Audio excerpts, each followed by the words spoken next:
Assalamualaikum warahmatullahi wabarakatuh. Salam sejahtera untuk kita semua.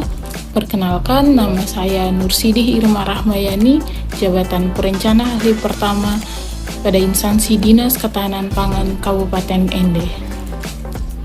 Di sini saya akan berbagi pengalaman mengenai Agenda 2 Pelatihan Dasar CPNS tahun 2026 tentang nilai-nilai dasar ASN berakhlak dengan Widya Suara Ibu Titik Kristinawati, SPDI MA.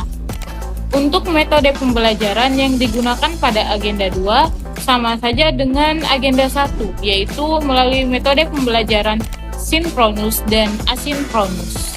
Dalam metode sinkronus sendiri itu dilaksanakan secara virtual dan juga diskusi secara daring melalui Zoom bersama Widya Suara kami.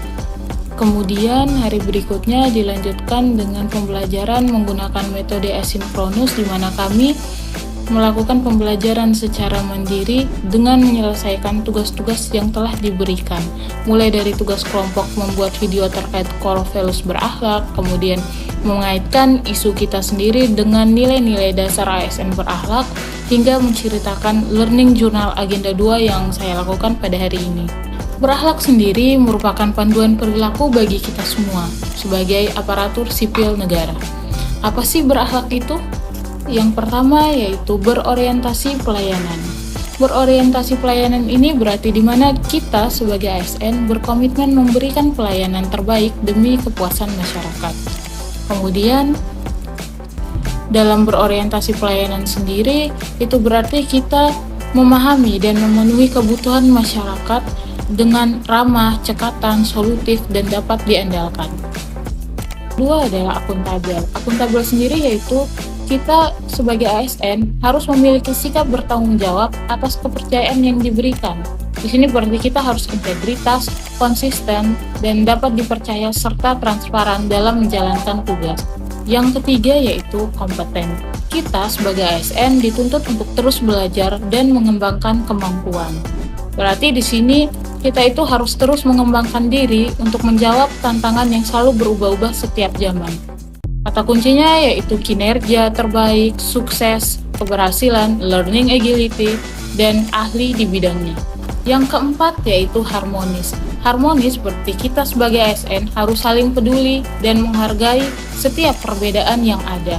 Berarti di sini kita itu harus menghargai setiap orang apapun latar belakangnya, suku, agama, bangsa, dan rasnya.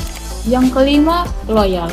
Loyal berarti kita dituntut harus berdedikasi dan mengutamakan kepentingan bangsa negara yang dapat kita terapkan dengan menjaga nama baik sesama ASN serta menjaga rahasia jabatan dan rahasia negara. 6. Yaitu adaptif.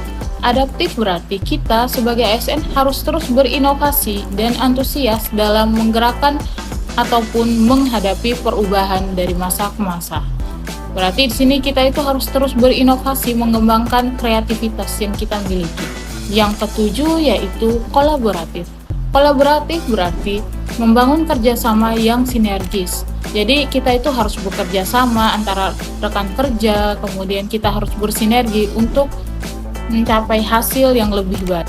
Melalui pembelajaran Agenda 2 ini, kami sebagai peserta laksar dan juga sebagai ASN kedepannya dapat memahami pentingnya nilai-nilai dasar ASN berakhlak sebagai panduan perilaku ASN serta employer branding ASN yaitu bangga melayani bangsa. Kendala yang saya hadapi selama pembelajaran Agenda 1 dan Agenda 2 yaitu ada beberapa tugas mungkin yang belum saya pahami terkait analisis isu, bagaimana cara menentukannya, bagaimana cara mengaitkannya dengan penerapan core values berakhlak. Tapi di sini saya bisa mengatasinya. Cara saya mengatasinya mungkin dengan saya mencoba mencari tahu di Google bagaimana kaitannya, kemudian saya juga meminta pendapat teman-teman untuk mengajarkan saya bagaimana cara saya mengaitkan dengan benar terkait core values akhlak dengan analisis isu saya. Mungkin sekian dari saya. Wassalamualaikum warahmatullahi wabarakatuh.